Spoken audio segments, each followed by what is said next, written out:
Welcome back to the lesson. In today's lesson, we are going to introduce a new chapter, the internal environment under strategic analysis. This chapter has 13 subtopics. 1. Distinctive resources and capabilities as a basis of competitive advantage. 2. The real value of resources and capabilities, rarity, inimitability, and organizational support. 3. Organizational knowledge as a basis of competitive advantage. 4. Recognizing resources and capabilities. 5.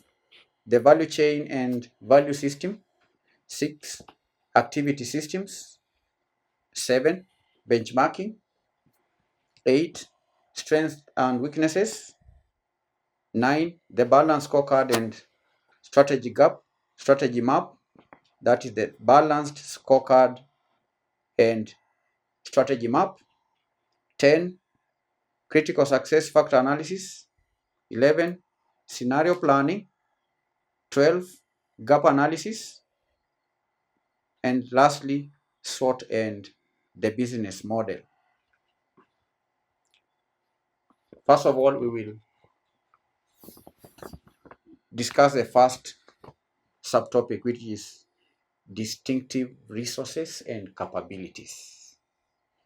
Distinctive resources and capabilities. Now, before we get into distinctive resources and capabilities, it's important for us, first of all, to understand what we mean by the internal environment. The internal environmental analysis of an organization. What is it all about? Now, internal environmental analysis is a comprehensive evaluation of an organization's internal components to assess its resources, assets, capabilities, competencies, and competitive advantages.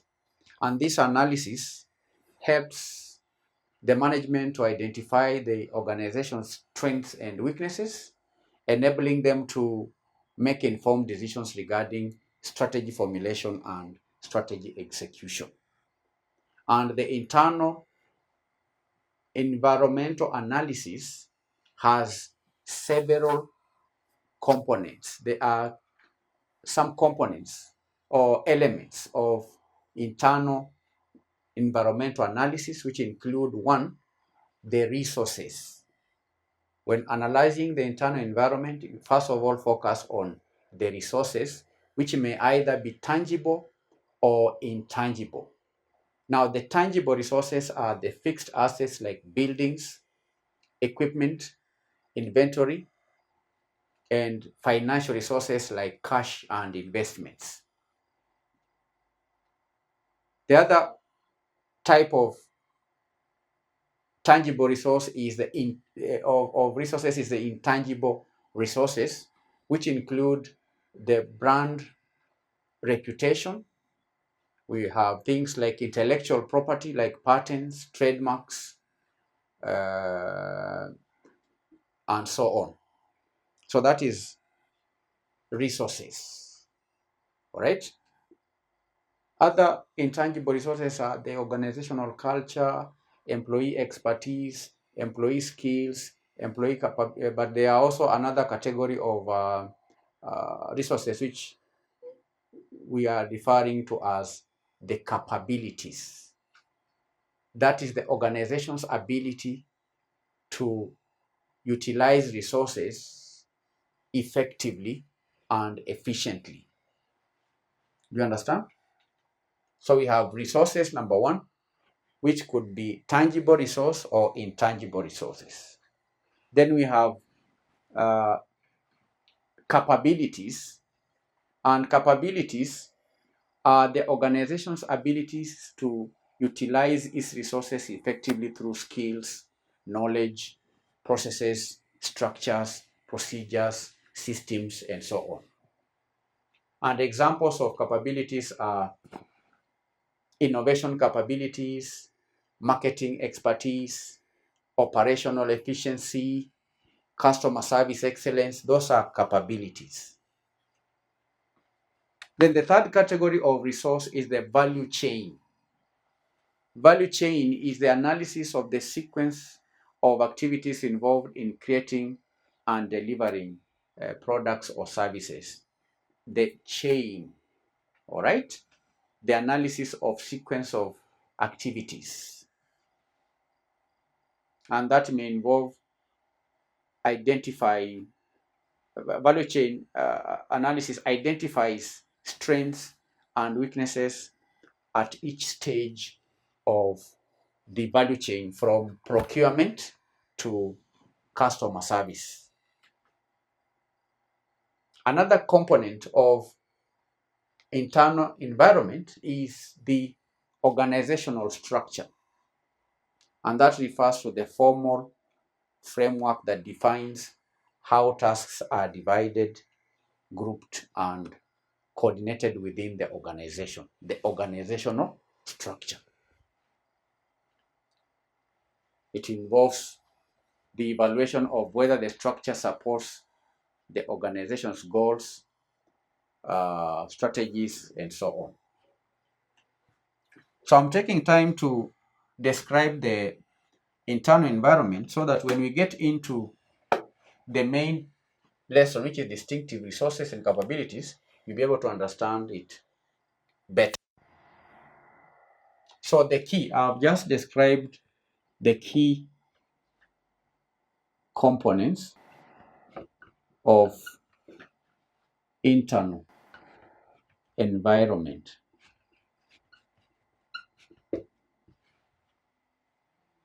And I've said the first component is resources. And these resources could either be intangible or intangible.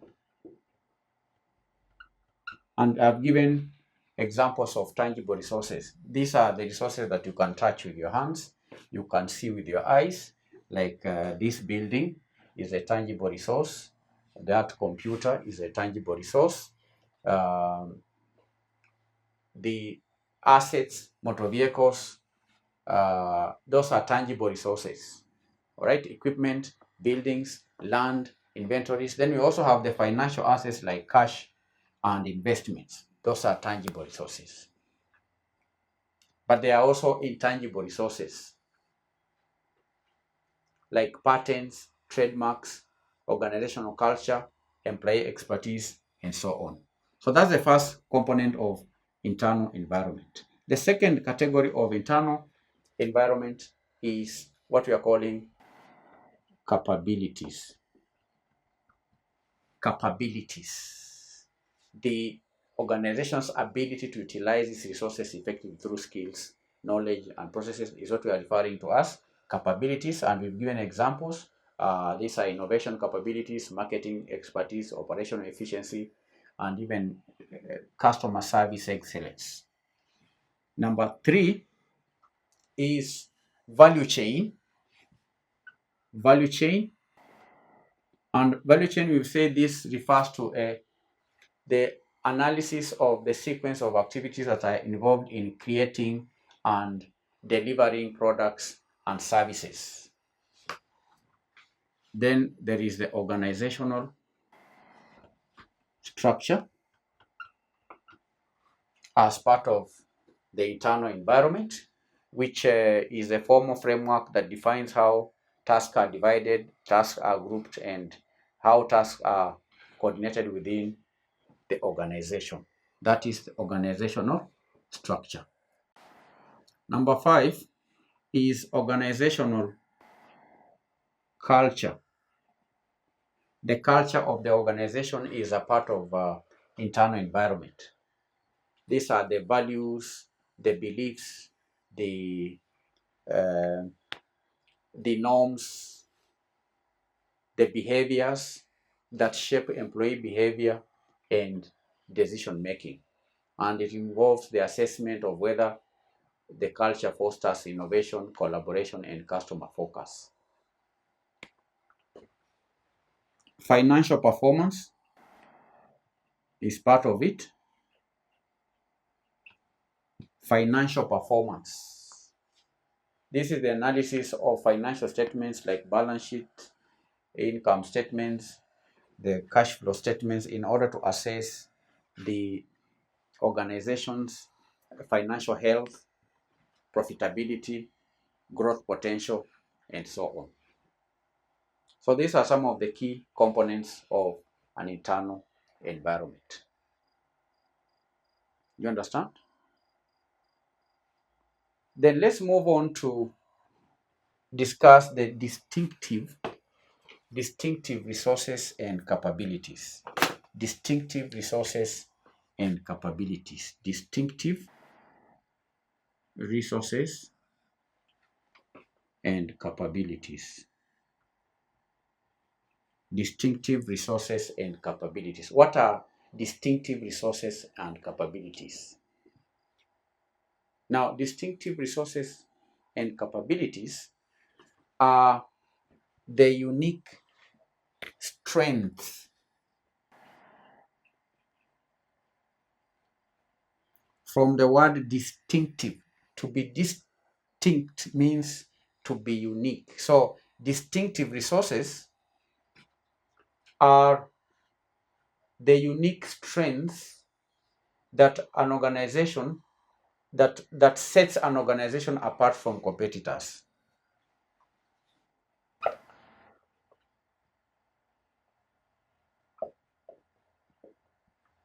Are the unique strengths that sets an organization apart from its competitors, and they provide a foundation for sustained competitive advantage and provide the basis or foundation for sustainable competitive advantage. Distinctive resources and capabilities are the unique strengths that sets an organization apart from competitors and provide the business with a foundation for sustainable competitive advantage.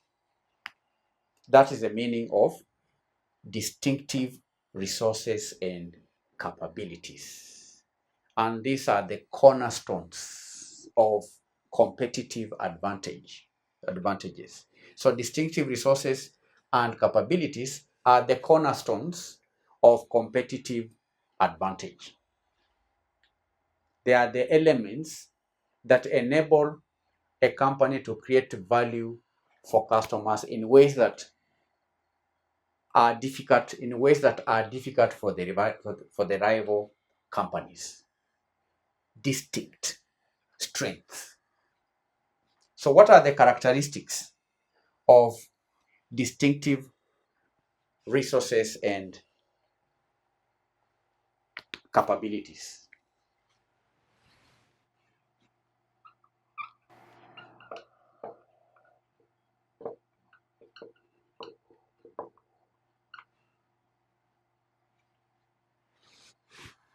What are the characteristics of distinctive resources and capabilities? One, these resources are valuable.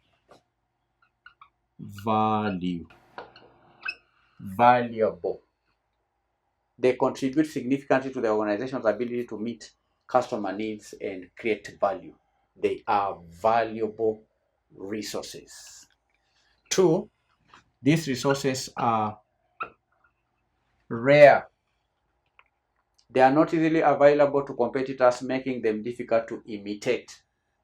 They are rare.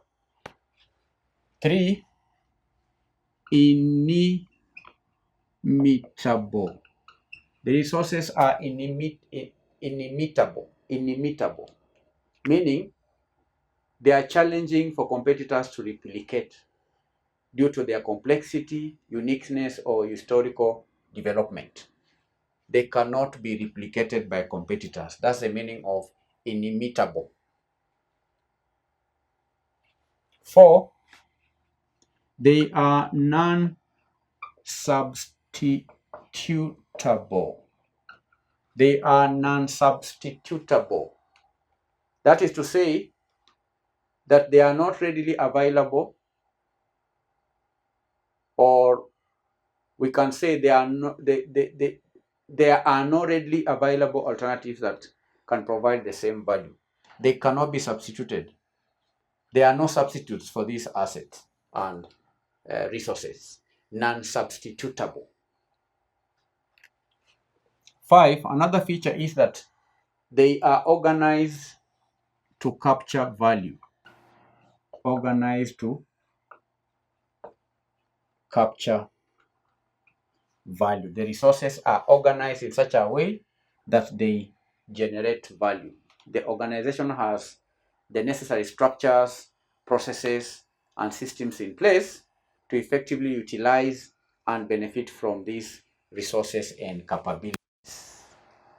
So these are 5 characteristics of distinctive resources and capabilities, which you have defined as the unique strengths that sets an organization apart from competitors, and they provide the basis or foundation for sustainable competitive advantage.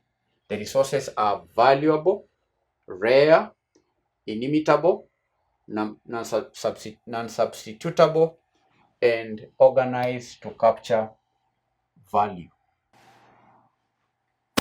Now, do you understand? Now, to give some examples, world examples, one that comes to my mind is Amazon. Real world examples. Real world examples. One example is Amazon.